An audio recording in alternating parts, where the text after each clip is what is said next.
Hey everybody, welcome to another episode of Hot Routes here on Purple Insider. Matthew Coller, Jonathan Harrison, and some rando golf reporter that just decided to show up here tonight, Paul Hodowanic of PGAtour.com, formerly intern Paul, formerly professional Paul on Purple Insider, and got the invite to show up for the final Hot Routes before the draft. Paul, you look like you got some sun. Have you been covering some golf tournaments and so forth in the South? What's been up, man? Yeah, I just got back from New Orleans for a week, so I was enjoying some 70 weather and sunny. Seems like you guys have been getting a lot of that up here right now. So no, I'm back in Minnesota. This is what happens when you don't take me off of the Purple Insider Twitter account and give me access to the StreamYard. I just pop up at random times. Like, you just don't know when I'm going to appear. You've left the door open. So this is what you get if you do those things. So yeah, I never changed any passwords, so you could log in and you could write a draft article, post it to the website. I wouldn't even know, and it would just show up. So, but you are busy working for PGAtour.com. Very proud of your success. Very happy for you getting rolling in that job. But we could not leave you out of a Hot Routes here to get all of your final takes in the draft. And so why don't we just jump right into this thing, guys? And I think that we have to start off in the hottest possible place for the hottest routes, which is the quarterback position. Now that you've gotten everybody's phony S2 cognition scores, you've gotten everybody's mocks, and no one cares how old Hendon Hooker is anymore, and all the things that have happened, the NFL Combine scores, and everything is in. All the hay is in the barn with the quarterbacks. Paul, I want you to start out by telling me who the best quarterback in this draft will be. I think it's going to be Bryce Young for various reasons, just his playmaking ability, his maneuverability, his anticipation, kind of just all those intangible aspects. As a fellow short king, I'm on board with Bryce Young, so I can't in good conscience knock him for that as someone who is, I don't know exactly what they measured him in as, but I'm 5'9", and he's probably not too much taller than me. They probably juiced it a bit in any aspect. So I still think it's Bryce Young. I think when you play in an offense like Alabama and you play as well as he did for so long, I think he's a sure thing in a draft that when we talked about this upcoming quarterback class, Matt, last year when we were talking about, oh, well, it's Malik Willis this year and Kenny Pickett, but at least there's next year. Bryce Young was always the guy. And as we always do, we just absolutely have to drill down on all these guys, find all their flaws. And by the time we reach this next point next year, they've been so scrutinized that it's like, man, do we want any of these quarterbacks actually? So I think that happens at any point during any of these draft processes. And so from what I've been able to watch and just everything that I've been able to tell, like, none of these guys do feel like sure things based on the analysis that I'm seeing. But in terms of Bryce Young, it just feels like if he was 2 inches taller, everything would be perfect. And so I'm just going to bet on that guy, and I'm going to bet on a bit of an outlier in terms of the height. And I think if he's every bit of the leader, every bit of the person that you expect him to be, maybe he can be just a Kyler Murray without all the issues and a little bit more well-roundedness with his game. So I've continued to stick by Bryce Young. I'm intrigued by some of those other options, but none of them seem to present the floor and kind of the upside ceiling. Kind of, he can have both those in this scenario. Like, if his height doesn't work out, I still think he's going to be a solid NFL player. And if all things work out, he might have the best ceiling. You could probably argue that with Anthony Richardson. So if you put those two things together, it just feels like Bryce Young for me, and I'd have to be talked out of that. Does he like Call of Duty? I think that's the one thing that we have not looked into, gone all this way. I'm surprised Reddit hasn't broken some leak that he actually loves video games or whatever. How about you, Jonathan? Plant the flag, my friend. In the interest of having a differing opinion than Paul and having differing opinions on the show, I was going to choose Bryce Young, but I will pivot and go with CJ Stroud because I think he is one of the best passers, if not the best passer in this draft. And we saw in the playoffs, in the college football playoffs, his ability to get out and move around and extend plays a little bit more than he did for the rest of the season. The way he handles tough losses like the Michigan game, I really like that. I really like just everything that he provides as one of the more accurate passers in this draft.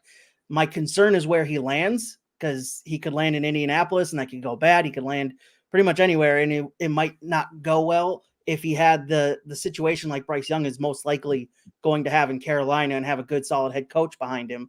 I feel like that would be the better situation for him. But other than that, CJ Stroud, I don't care about the Ohio State thing and the Ohio State quarterback myth that people like to put on them. I'm willing to push that to the side because I like what I've seen in CJ Stroud in his college playing days, especially in the playoffs.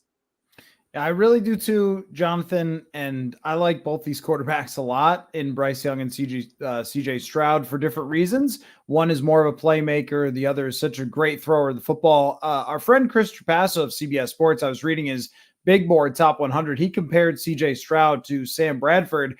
And I like that from the way that he throws the ball. And just remember, if Sam Bradford had been healthy and had a good situation, what he would have become. So I think that it's a great point to say that Carolina has Frank Reich. That is an A+ for Bryce Young. Now they could use some receivers after getting rid of DJ Moore and so forth. They'll build that stuff up, but you can't replace having a really good head coach. I am more concerned about CJ Stroud ending up in like Vegas with the Raiders and then having to play with Josh McDaniels, who I don't trust at all. But this is not in the interest of trying to name another guy. This is my belief. I am going to go with Anthony Richardson as the best quarterback in this draft. And I have thought that since week 1 of the college season when Anthony Richardson played against Utah, and he made several plays in that game that absolutely no one except about 3 NFL quarterbacks named Lamar Jackson, Patrick Mahomes, and Josh Allen can actually make in the NFL. There was a touchdown pass, or maybe 2-point conversion, whatever it was, at the goal line where he jumped up to throw the ball, pulled it down, and then ran and threw a bullet. There's another play where he just ran for a 50-yard touchdown. He is an incredible deep passer. And I also think that Richardson, at least from everything that has been reported, has the drive, the want to be great. This is Vince Young's talent, his size, speed, all those things, with, I think, a much better head on his shoulders than Vince Young had when he came out. And I think that he'll improve every year with the passing accuracy. My guess is with Anthony Richardson by year 2, end of year 2, people are still saying like, I don't know, his passing is pretty concerning. And then by the end of year 4, people are going, oh my gosh, he could be the best, most dynamic quarterback in the entire NFL. That's my projection from Anthony Richardson.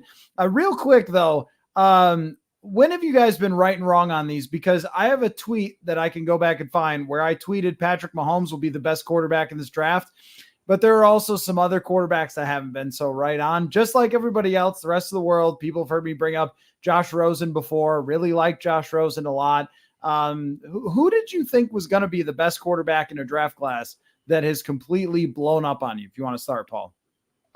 Well, if we're going back, I don't even know how many years. It was the Christian Ponder year. I didn't think it was going to be Christian Ponder, but I was all in on wanting to draft Blaine Gabbert. I wanted the Vikings to draft Blaine Gabbert so badly.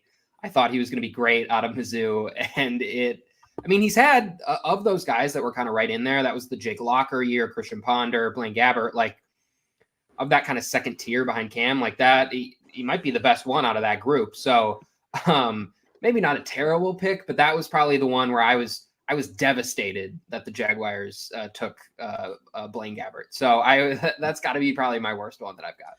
Paul, you named my guy. It was Jake Locker in that same exact draft. I was all in on him. I thought the size, the arm strength, everything that he had was going to lead to a really good quarterback. And unfortunately, it just didn't work out. Injury issues there in Tennessee. But I was all in on him in that draft as well.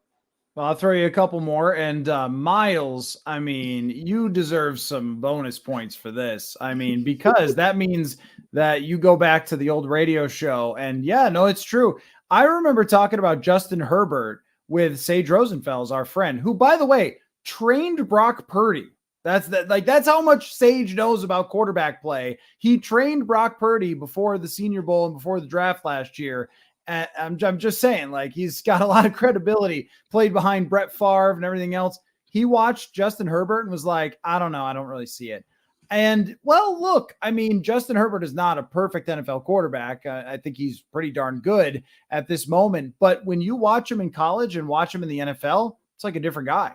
I mean, and I think that's what's always so hard about this. I watched Florida last year and I was like, I can't believe what garbage this team is. It's a garbage system. It's a garbage set of wide receivers. Like, they were just not good at all. And this man grinded them to like a halfway decent season. They were competitive with Georgia, who, by the way, dropped 62 on TCU. Like, and TCU was way better as a team, but Richardson just grinded in that game. And so all these situations are so much different. Somebody, like CJ Stroud, his supporting cast on offense is a 9.5 out of 10, where Anthony Richardson's like a 2.5 out of 10. And how do you weigh those two things? Bryce Young's in the past was good, but last year was maybe down a little. So it's very difficult. I think there's a good argument for all three guys of being great quarterback prospects.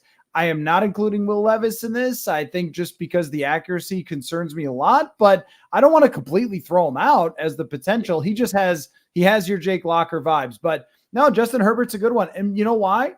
Herbert and Josh Allen had the same thing that had failed many times, which is a big giant dude who was unimpressive when you actually watched him. It was like, okay, I'm just not buying it. And both of them turned out to be stars, which I think is a reason to look at Anthony Richardson and say, you know what? His circumstances are probably going to be much better in the NFL when he has real wide receivers running real routes with a real actual good offense than it was, especially if he gets hooked up with the right offensive coordinator who can maximize his running. But I think that goes for everyone. And that's usually when someone is a bust, you can just trace it back to like, oh, now I see it. Now I see with Herbert, that Oregon offense just didn't fit his strengths. And now he has now with Kellen Moore, I think he has an offense that will.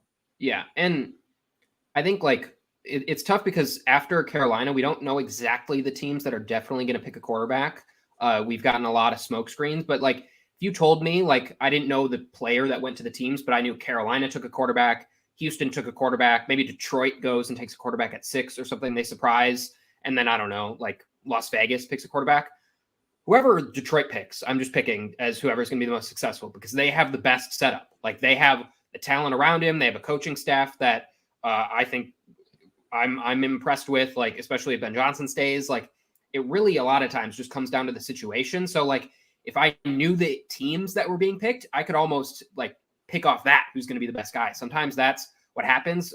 A few times you get transcendent talents that just go above and beyond their situation. But more than often, you're going to a team like the Jets with a Zach Wilson, who we liked coming into that draft. We watched him play. We thought he was going to be good, and he wasn't because he went to a bad situation. You can go down Jets lore like Sam Darnold. Now he goes to other options. He doesn't look great with Carolina, but he still continues to get jobs. Who knows if he went to a better situation right away? Same thing with Josh Rosen. He doesn't play well for 1 year. He's kicked to the curb because of a bad Arizona situation. It's just every year you can say it's the quarterback, but a lot of the times it's what you put around it. So for any of these guys, it's whoever they go and are fit with. So if some team that's really set up goes and picks Will Levis, like Will Levis might be really good for the next few years because he's just brought up in that situation. It's just so finicky when we do these draft analysts before, or like these analysis before we know who they're going to go to, because the fit, especially for a quarterback, just matters so much. So I think Carolina's a decent situation given their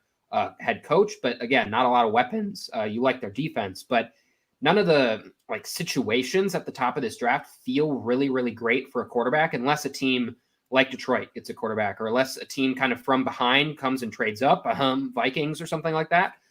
Then maybe you're in a spot where you have a successful situation for a quarterback to thrive in. Jason asks, rumor has it the Titans are out on Malik Willis. Would he be a project quarterback that would pique your interest? Would Kellen Mond be a project quarterback that would pique your interest? No, not really. I mean, isn't Malik Willis just Kellen Mond? I mean, it's a 3rd round draft pick who couldn't see it and just got sacked all the time and had physical skills. I mean, Kellen Mond had physical gifts. He was fast. He had a strong enough arm, but couldn't really throw it and couldn't really see it in the NFL. So I'm going to say no. If the Titans are out this fast, then I'm out this fast. The coaching staff is going to know the deal much better. And I mean, we do this all the time. Do you want this person's garbage? Like, no, not really.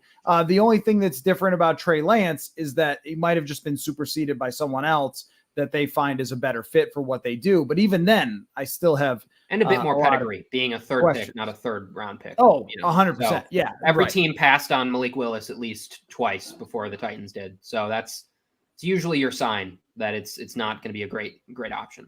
Right. And you mentioned circumstances for these quarterbacks. That matters a lot. Also, everybody is a hero when they're in college, everybody. But the pressure of the NFL is so much different. And I think that's worth bringing up is so like all these guys, they look great, but what are they going to be like when they lose 2 games in a row? And that's the Ryan Leaf story. Ryan Leaf had all the talent in the world to play in the NFL. There is like one game that Ryan Leaf played well that I watched on YouTube one time. It was insane. Like the throws that he made in that game were just absolutely wild. His arm strength was out of this world, but he will even tell you, I just did not have the guts for it, the mental strength for it. Look how like Baker Mayfield kind of melted when he was in Cleveland, when things didn't go well. I think that Josh Rosen, maybe the pressure, the violence of the game, Zach Wilson, the pressure just took him apart completely. You don't know that. That's why it's hard to project. So it's an impossible task. And that's why we've all been right a bunch of times. And we have all been wrong a bunch of times. So let me just answer another couple quick questions here before we get to some other hot routes from Andrew. If we trade up, should the quarterback start right away from the get-go? I would say no, guys. I think that if it's Richardson, if it's Levis, if it's Hooker, the only one you'd start right away is probably like Bryce Young, and you're not getting Bryce Young because he's going number 1. I think it's actually one of the best reasons for the Vikings to draft a quarterback that they can sit him for a year and then set him up with a really good situation. Yeah, there's a lot of scenarios in which if a guy does sit, like they're better for it after a year. I don't know many scenarios where a guy sits for a year and comes in and it's like, dang, I really, really wish we would have played him last year. Like I don't think we've ever had a buyer's remorse in that sense. You've had teams that think they're going to use him in a year, like Jordan Love with the Packers or Trey Lance with the 49ers, and it just ends up getting pushed down the road. That doesn't really feel like the scenario the Vikings are in with Kirk Cousins. If they draft a guy, it's not, well, a good year from Kirk means we're going to just keep riding that horse. Like it feels like they've kind of, especially if they draft someone, they're fully ready to move on. And this is a 1-year scenario. I don't really see a downside in not starting that guy. You're still going to have 4 years to play with the rookie contract. Like you're still your window's extended there, and you just give him time to learn, especially if it's a guy like Richardson, where you can just let him figure out how to play the position, because he does struggle with that. Like he's got all the athleticism, but he does need to be refined. Like I think that's a great option for them. And as we talked about last week, Coller, if there's a quarterback who's not going to let the fact that they drafted a high round quarterback or first round quarterback sit behind him, it's going to be Kirk Cousins, who's just going to go down there, keep his head down, and just play like he always has been. It's not going to be a situation where he's going to implode, or he might ask for a trade, but if that happens, then you start the guy. But as you guys mentioned, it's a great situation to have, and continuing that competitive rebuild, if you want to call it that, you get to stay in the win now mode while also developing for the future. And I think, it's a great situation to just have the guy sit for a year and develop and get ready for taking over in year 2. It's almost like the Mahomes and Alex Smith thing gets brought up every single year, and no one can actually pull it off. I think Chicago tried to pull it off with Andy Dalton starting. He got hurt. They were just like, screw it. Usually they can't make it a year, but with Kirk Cousins, they would be, especially with his durability. Miles asks here, let's see, a ton of buzz that the Colts are zeroing in on Will Levis. Are we buying this? I'm not ever buying a ton of buzz on anything. I feel like that makes me such a don't believe the draft stuff, like miserable about it. We could talk about it, but when you say, are we buying it? Like, I don't know. Every year, everything is so much different than how it's projected from the outside world. I guess the big question is, like, what side of the Levis debate are you on? And I don't even know. Like, tell me if someone drafts him in the first round. If an NFL team looks at him with all their data people, all their scouts, all their coaches, and says, yes, we want to invest that much, then he's worth it. I don't think I have any better way than they do to figure out if he's going to be good or not. So I guess that's the way I look at it. I think if you're picking him over Anthony Richardson, in my opinion, that's not a good move. But would I be shocked if 5 years from now the guy was a great quarterback? Of course not. He put up great numbers in 2021. His arm is absolutely preposterous. yeah, I mean, I'm not going to we talked about, you think that Anthony Richardson's team was bad? Oh my gosh. Like Will Levis's team was a disaster. So I don't know. I mean, I would give him, I give decent odds that they could pick him. I give decent odds he could be good. I don't know. Like, I don't really have like a hot take here. Yeah. I think in the sense that the Colts need a quarterback and Will Levis is a quarterback, and Will Levis does seem to emote the type of energy that Jim Irsay would like from a person and a personality. Like that does seem to be a fit in terms of just people. I'm buying it in those two respects. But in terms of like the buzz that we're hearing, like I'm not certain I'm buying into that, but when I see the buzz, it at least feels logical from a team fit perspective, from a team need perspective, and from a spot that the Colts just need to draft someone. And so if Ballard is in a little bit more of a job saving mode, and let's say Bryce Young and CJ Stroud are off the board, Will Levis might make more sense if you're going to have that guy start right away over Anthony Richardson. And Chris Ballard feels like he needs to have something in year one that makes it seem like it was a right pick. Like Anthony Richardson probably has a better chance to just look really raw. And then it's the next GM dealing with it and you are fired or something like that. So from all those perspectives, I see it, but I'm not necessarily here for where the betting markets are shifting or how a certain, a reporter says, oh, they really, really like him. But it does make sense from all the surrounding factors that the Colts would really like Levis. Yeah. Last year kind of ruined any quarterback buzz or quarterback pre-draft buzz for me. And I'm not willing to trust any of it at this point. I'm only going to wait to see. As for what side of the aisle I land on Will Levis, it's kind of hit or miss right now because of what he's shown in college. And I think Marcus Whitman, who you had on the podcast a couple days ago, had a good point that his offensive line at Kentucky was horrendous. So if he gets placed with a team that has a decent offensive line, he's going to feel like he has a lot more time despite moving up into the NFL. He's going to feel his pocket presence might get a little bit better now that he'll have a decent offensive line in front of him. And he might be a better quarterback in the NFL than he was in college because he'll have a better supporting cast around him than he had at Kentucky. Yeah, and I think that we also do have to look at, when we're talking about Josh Allen trying to compare, and is there any lessons we could take away from him? One is that Josh Allen's junior year or second to last year, I forget if he came out as a junior or senior, his second to last year was much better statistically than his final year. And that happens sometimes when circumstances change. And that is exactly the same case with Will Levis. So I don't want to write him off. Not a guy with that type of arm and physical skill.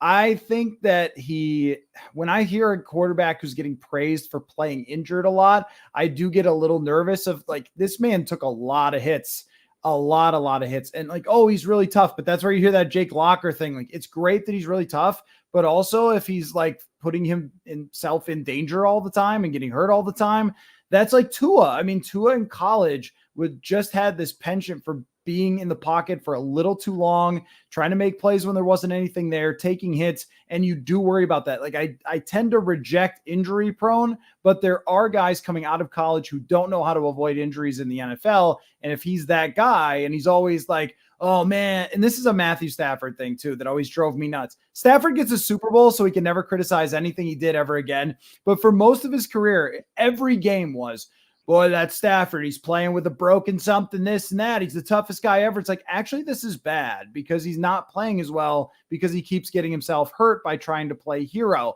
And, that's neither here nor there. But I see some of that with Will Levis. Let's carry on with these questions because they're good. From Sean, what are the odds that we trade out of the first round to stockpile draft picks? I mean, I think that the odds the Vikings trade down are extremely high. I mean, what would you say? What's a percentage? I'm going to go like 60%, if we're doing the pie chart style, 60% chance that they trade down. It just seems like the most logical possible thing for them. And I'm having such a tough time. Everyone wants to know like about the quarterbacks dropping or could they trade up? And the answer is, of course, those things are possible. But if we're just saying what's the most logical thing, it's probably trading down and trying to get as much draft capital as they can. Yeah, I think that percentage sounds about right. I mean, it almost lines up too well for like their reasoning to trade out. Like they are short on draft picks. Well, what would you do to get more draft picks this year? You trade back a little bit. You go, okay, well, what's Kwesi's limited history? Oh, he traded back last year. And then you think about, oh, what would someone of Kwesi's kind of philosophy do in a draft? And it's normally trade back and accumulate more picks. Like that is just normally what you would do in this type of sense. It's kind of what makes sense from a numbers position. Like you just want more swings at the bat. And generally when you get to the late first round, a lot of teams, they only have like first round grades on like 20 guys or something like that. So you could get to that point and they don't have a first round grade on it. And so if you want to trade back with someone maybe at like the mid 30s who wants to go up and get one of those quarterbacks, if one of them are still there, or they just want to get someone with a 5th-year option, someone's falling, and you want to just drop back 20 or so spots and pick up a second rounder and another pick, 2 other picks or something like that. I think this is definitely a team who sees the plateau from your best players mean a lot. Like the best guys in the draft are really valuable, but then you probably get to this middle stretch from the middle first round to the middle second round to the end of the second round where there might not be a lot of difference between those guys. So if they can accumulate more picks in that respect, and maybe there isn't a cornerback they really like there, or there isn't someone that makes just so much sense that they can't trade out, like I think it's way more likely than not, unless someone falls that they're just in love with. It would be surprising to me if they don't trade out at this point, just based on kind of what we know about this team and where their situation at this point. Jonathan, what do you think is the second most thing? So if it's 60% to trade back, what's second? I think second would be trading up if one of those quarterbacks starts falling. I think that it feels like with how much they've said they've looked into this quarterback class, with how many rumors, and I know we just talked about we don't trust the rumors, but with how much reports and stuff that are out there that they're thinking about it, or they're talking about it, or they're making calls already. I think that might be the second best option right now, or most likely option, is that especially if one of those 4 guys falls out of the top 10 and you need a quarterback for the future and you've got Kirk Cousins kind of sitting there, why wouldn't you, especially now that you have an extended Kirk Cousins, you've reworked his contract to the point where we're all pretty much sure that he's gone next year. Get your quarterback now, because you're most likely not going to be bad enough to get one of the top guys next year. Get your quarterback now. That feels like the second most likely option to me. For the rest of my life, when someone says rumors, I'm not buying the rumors. I'm going to say there's truth to all rumors. I mean, just forever. It's like 10% of the rumors are right. So you can believe, you just never guess right which rumors are actually right and which ones are complete BS. Fair. It's really deep though. Like when you think about it, like all rumors come from somewhere. So there is some truth rooted in all rumors. Like some guy on Reddit. But not him. Everyone but him. Everyone but that guy. There's no truth to those rumors. I'm not serious that it's deep. But the fact that I was standing there for Stephon Diggs saying that, that is one of those things where you just will never forget that he said it. But anyway, so this from Aaron, do you see any of the quarterbacks falling out of the top 10? I would say this would be one of my safest bets that one of them does. I just don't know who it's going to be, because you can make an argument for everyone except Bryce Young.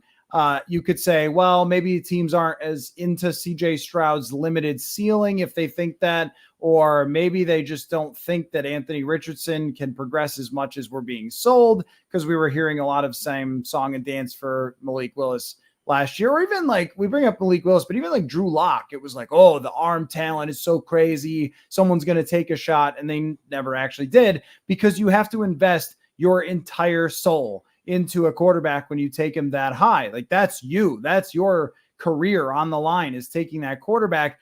I think at least one is being picked outside the top 10. I just don't know which one.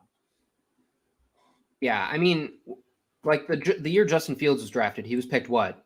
10th 11th, or 12th, think, 11th. Right? 11, and yeah. That's kind of known to be one of the best quarterback classes that we've seen in recent history. You have the guys that go up in the top 3, and then you got Mac Jones and Justin Fields in terms of just the amount of guys. And we remember talking about that one. Are they all going to go super up, like really far up high? And then you still have 2 of them that fall outside the top 10. I think there are some other really, really good players in this draft that you imagine some of these teams are going to want to take. Like there's teams in the top 10 that don't want quarterbacks by all intents and purposes. And so maybe they trade and maybe there's a run on them. But I think if you get past Indianapolis and there's still a couple quarterbacks left there, then it's like, okay, well, which one of these teams is taking them? And then do the teams trading up really feel like they need to trade up, or can they wait a little bit? So I think you're right in that one of them probably makes it out. Maybe 2. I would guess probably only one. But But I think there certainly is, I wouldn't be surprised if all 4 go in the top 10 and people just get quarterback fever and feel like they got to go do it. I'm just not sure I see the desperate teams. Like, am I positive the Titans are going to come up and grab a guy? Am I positive someone like New England would want to go and try to push aside Mac Jones and do it? Am I positive Tampa would want to do that? Like, none of these teams scream to me like they're desperate to get into the top 10, even the Vikings. So I think there is a chance that one drops. Who do you think it is, Jonathan? Who do you think it is? For right now, I think it's Will Levis. I think he'll fall just because there are so many questions about him. He's not the raw athletic talent that Anthony Richardson is. He doesn't have the college careers that CJ Stroud and Bryce Young have. I think the easy choice right now is Will Levis, that he's going to fall just because of the interception totals that he threw in Kentucky. The fact that he didn't have a good team around him. He played injured a lot. He's known just to have the big arm. The accuracy's not there right now. I think he's going to fall out of the top 4. Yeah, I mean, at least from the mock draft projectors, that's how it's set up. But I mean, it's hard to say. I think that someone does, but I don't think they go far. I mean, if you're Tennessee, you could probably wait and see if one of those guys. And then if it's at 11, then we'll say, well, yes, he fell out of the top 10. But I think all of these guys have the high end that teams are looking for and probably will be taken high, but maybe not quite as high as they're being projected. Something I had for another question for you guys. I wanted you guys to make up a player trade. Now, it doesn't have to be with the Vikings, but just make up in your brain a player trade, because I got this list from Greg Rosenthal, NFL.com. He listed out all the players he could see being traded. I will read them to you now. DeAndre Hopkins, Corey Davis, Dalvin Cook, Trey Lance, Ryan Tannehill, Jerry Jeudy, Budda Baker, Mac Jones, Zadarius Smith, Derrick Henry, Devin White, and Lamar Jackson. All can be traded potentially on draft night. Now, some of them may be less likely than others, but make up a trade. Propose one. Yeah, I've been intrigued with the DeAndre Hopkins and just who he could go to. I think, honestly, there's several teams in the NFC North in the Vikings division that I could see doing that. The Packers just got a lot of extra draft capital, and they certainly want to put a good team around Jordan Love. Could they be interested in kind of a bona fide number 1 to pair with their guys? And then the Lions just had their top wide receiver from a year ago, Jameson Williams, get suspended for 6 games. They seem like they want to play and kind of contend right away. Would they trade? They have an extra first-round pick here. They have plenty other draft capital. I don't know if you need to give up a first-round pick at this point, but they have plenty of extra draft capital to maneuver. So I'm interested in one of those, and I think there's 2 teams. Yeah, the Packers and Lions, both in this division, that I think make a lot of sense for both those teams, who I think fancy themselves as trying to contend this year, and both have a need for another wide receiver. I mean, pairing him with Amon-Ra St. Brown, and when Jameson Williams does come back in the rest of the offense, like, that's a scary proposition. And I think for the Packers, you want to surround your young quarterback with talent. I think there's obviously the jokes are made that they didn't do it with Rodgers, but I think they probably didn't do it with Rodgers because they didn't feel as much urgency, because they have a generational guy there. Now that Love's there, I think it would be wise for them to go up and get someone really, really good. Someone Love can just, when he's under pressure, he can throw it up to, and there's probably a better than a 50-50 chance that he comes down with it. So I'll say one of them splash and go after DeAndre Hopkins.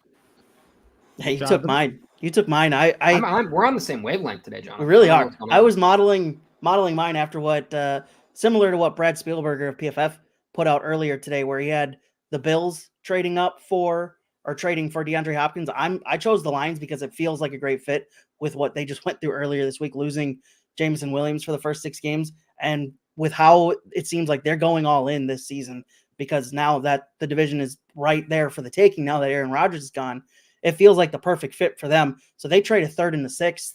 They trade their 3rd round pick this year and a 6th round pick next year, and you get yourself most likely DeAndre Hopkins, a guy who's significantly older than AJ Brown was. So you're not going to get the 1st and 3rd that the Titans got last year.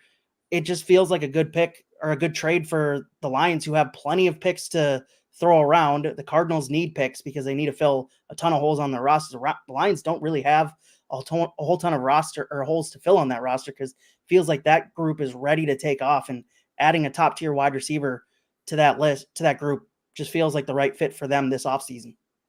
Okay, I'm going to go with Ryan Tannehill to Atlanta because that makes a lot of sense. It's kind of an obvious one. How about if Dalvin Cook still went to Miami? Like everyone sort of assumed, oh, they re-signed their running backs. But, I don't think that buzz has gone away. There was a report or a suggestion that Miami would still sign him if the Vikings released him. So could Kwesi Adolfo-Mensah make enough phone calls to Miami? Like, are you sure? Come on, you want him. They're like, okay, fine. We'll give you a sixth or something and take Dalvin Cook off your hands. So Dalvin Cook to Miami, Ryan Tannehill to Atlanta. How about this? Budda Baker to the Minnesota Vikings. Okay, nobody's talked about Budda Baker at all. First of all, people from Arizona love running away from Arizona to Minnesota. They seem to enjoy that. And I see why, based on the NFLPA survey, that they have floorboards popping up and whatever. And they have to pay for their meals. They're making people pay for their meals, man. What is this? Byron Murphy, low key. This didn't make any noise at all. In his press conference announcing him as a Viking, Byron Murphy was like, yeah, I guess I don't have to pay for my meals anymore. It was like, did no one notice this like completely awesome line that this guy dropped in the press conference? I guess not. It's not as hot as Truth Tall Rumors.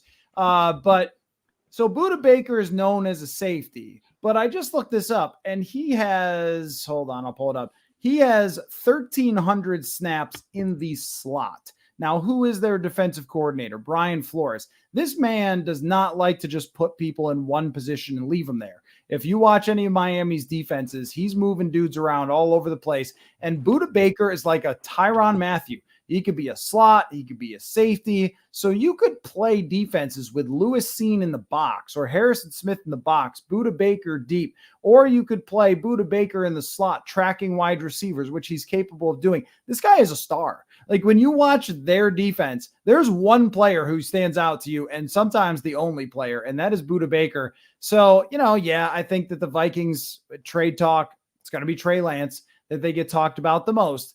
But if there's anybody that I think would be kind of interesting for the Vikings to reach out to and maybe potentially make a trade for, it's him. Because, hey, remember when the Vikings were 27th on defense last year? Like it's entirely dominated the conversation of the quarterback because of what they did, but they were horrific on defense. And do you believe in a star who's established, who could be with you for 5 to 7 years, or a draft pick who you're kind of hoping becomes the next Budda Baker, basically? So good trades, though. I had DeAndre Hopkins to Buffalo written down, but you guys were all over DeAndre Hopkins. If the Lions did that, man, I mean, wow. Even they can't mess that up, and they could mess up a one-car parade. So this from Aaron. Could we trade Danielle Hunter for a second this year and a second next year? Take a receiver in the first and draft Hooker in the second. Unfortunately, with Danielle Hunter, he can't be really traded with the salary cap till after June 1st. And I'm not sure they're getting that. Yeah, and for him. How much they're getting back is a really interesting conversation, because I think if they trade him, maybe a second year or a second in 2024, if they trade him after June 1st. But when other teams know you have to trade someone, we just say this all the time, but when other teams know you have to trade someone, they don't line up unless it's like Khalil Mack. And Hunter is very, very good. The injury history is concerning. The price tag is concerning. He's going to want to be paid one of the highest in the league, like all those things. But unfortunately, they can't move their most valuable asset because of the way his contract is structured. They would take a huge dead cap hit, and they have no space for that. So they would basically just immediately violate the salary cap. And I actually don't know what happens when you do that, but it can't be good because no one ever does it. If it was okay, then people would do it all the time. I think you get fined like first round draft picks, because I think Dallas sort of circumvented the cap in that one uncapped year, and they got hammered with wasn't it Dallas and Washington? Yeah, I think it was a couple teams that got nailed with that. So nobody's doing that. So they'll have to wait until after June 1st. All right. So let's go one more question here. I think what I want here is where you guys would rank the draft for the most interesting sporting event. And Paul, I swear, if you pick golf over the NFL draft, you are never coming on the show ever again. Don't even think about it. But where does it rank? Because it's not a game of any kind. And yet we have spent how many weeks now from the combine to right now talking about this thing. It is a massive celebration of football. And I want to know where you guys would rank it among all sports events in a year. It's certainly my top like non players on the field or players on the course or players wherever event, like just in terms of up against NBA free agency, up against whatever kind of big monumental moments in off seasons that you want to put it up against. I would put it up against, and honestly, most any regular season action as well. Like this is certainly more like a bigger storyline and gets like me going more than any week 3 game, week 12 game, any of that. So I think I love the NFL draft. That's what I one of my favorite parts of the season. I can't imagine it's over really much playoff stuff, but for me, it is the best compete, like when there is an actual competition going on. This is the best event of the year by far for me. Say it's better than the Masters. Say it. I don't know. I don't think you're getting him to say it. I don't know. I don't think I'm getting that one. What do you think, Jonathan? Yeah, I think it's out of the events that's like not an actual game, it's the top one. As for where it ranks for me among everything, I would say probably Super Bowl, probably championship weekend in the NFL, and then I don't know, maybe the first weekend of March Madness, just all those games all at once happening pretty much all day for 4 straight days is just, it's pure just sports bliss. And then maybe right after that, the NFL draft, because I think it's fantastic. I think the buildup is one of the better parts about it because of all the rumors, everything flying around. And then some of these draft day trades, teams making stupid decisions that will just baffle you looking at you, Las Vegas Raiders, for the past decade and a half. I think some of the stuff that happens on draft night is just so fun. It makes it one of the better events on the sports calendar. Yeah, I think that in comparison to a lot of the other things, it's so 2 fan bases go absolutely crazy. Let's say that you are the Florida Panthers playing the Boston Bruins.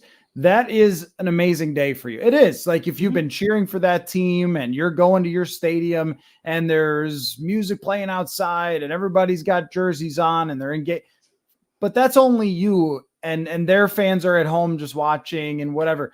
The thing that is so interesting about the draft is that it's almost a win for everyone, unless like the time the Jets drafted a fullback at the top of the draft. Unless you do that, usually everybody loves what their team did, or for the most part, and everybody has reason to get excited for several days, but it also matches the drama of an NBA playoff game, an NHL playoff game. I mean, there's a decent amount of you watching right now while the Wolves and Wild are playing. Like, I think this says everything about, like, I considered not doing the show at this time because of that. And I was like, I don't know, it's the draft. People watch it. It's probably tops most of almost every individual playoff game because, I like watching Lakers Memphis. It was a great game last night. But is that as interesting as 32 teams, every single one with drama, every single franchise having their history altered, their future altered? And it does it more, I think, in the NFL than it does maybe the NBA, where the top pick might, and then who knows in every other area. The quarterback position is so unique that it alone can take a draft and make it altering to the entire history of the NFL. Just look at Patrick Mahomes to the Chiefs. They make that trade up, the history of the NFL changes. If they don't make that trade, where does Mahomes go? If Trubisky doesn't get taken, like this thing has so many legs to it throughout. It kind of carries over throughout the whole offseason. You're always looking back. You're always studying those draft picks, what your team did. I mean, the fascination is so like wide reaching over what happens over a couple days that I think it matches up with almost anything that isn't like NFC Championship game, Western Conference Finals, whatever else. I think it's up there. And I think that it's ahead of many golf events, Paul, but we love the PGA here. And can we just admit that the draft needs to be up like a month, because this last month like makes it less fun for me. Like by the time we get to the draft, I'm kind of like, God, thank God it's here. Like, can we figure out who we're picking and can we move on and can we start analyzing it? Because I mean, this last month up into the draft. I mean, I know you're doing these all the time, and people obviously have love talking about it, and I love talking about it. But it has been, as someone who hasn't had to write about it and read about it every day for my job, it has been a little bit freeing not knowing the exact storylines of every day for the last month. I think if it was a month earlier, it just flows so much better. And it just feels like, I get why the NFL does it. It draws out the storylines, everything. Like, from a business sense, I get it. But from a fan perspective, it just, like, you just want to know at this point. So that dings it a little bit for me, just because by the time it gets here, it's almost like I'm ready for it to be over. I almost wish there wasn't enough time up to the draft and it hits you. Like, I want it to kind of be overload and then we get there. I don't want it to feel like we've examined every storyline 87 different ways just to fill the time. Yeah, there was buzz a little bit maybe a few years ago for potentially having the draft before free agency. And if you really did some logic on those things, I think it actually makes more sense to kind of know what you have as needs to fill for free agency because of how the draft worked out. But yeah, I mean, I will never complain about us coming here and messing around and talking about potential scenarios and everything, but it would have been nice to maybe chop a week off it at least. Like, this is where silly season starts to happen. You're not sure if you can take anything seriously or not. Yeah, I think that there's some exhaustion for a week, so it should be changed, even though I am not going to complain about what we get to do. But I was going to say that, before we go, it's just that the PGA Tour is the official tour of Purple Insider, by the way, and the only tour in existence. Correct. I'm not aware of any others. So this was great, guys. Last thing you get to say is who you think the Vikings are going to pick. So go. Who do you guys think the Vikings will pick? Joey Porter Jr. I like it. Trade up for Anthony Richardson. Couldn't resist. Not good. Yeah, someone had to do it. You know what? I think I'll say no one on night one, and that I'm going to spend 4 hours doing a stream, which, by the way, everybody, Thursday night, they won't trade down. I promise. They'll draft someone. It'll be amazing. And you'll watch me talk about it. But yeah, right here. That's where we'll be during the draft. And we're going to have, I've already checked with a few reporters, going to have reporters out at TCO Performance Center checking in. Andrew Kramer is going to come on, probably Alec Lewis, Will Raggets, those guys. So we're going to have a really fun time. And then for night 2, my plan is to be out there. But if the Vikings trade back and don't draft anyone night 1, then we'll do another show to make sure everybody gets their time's worth, I guess. Paul, great to see you. We will play golf soon, very soon. Hopefully. Yeah. If the weather isn't garbage. Right. But we will, I promise. And I'm very happy and proud of you working for PGAtour.com. People can read all of your work there. Jonathan, I mean, I guess I'm proud of you too. I mean, I don't want to leave you out here, but that's fine. You did. I'm okay. the social media manager that let Paul keep his access code. So we'll deal with it. Negligence on your part, but I'll let it go. Anyway, great stuff, guys. It has been a pleasure to do these Tuesday night streams, and I'm looking forward to Thursday night. So thanks again, Paul, for showing up tonight, having some fun with us, and we'll catch you all later. Thanks everybody for showing up. Great questions again tonight. And we will catch you next time.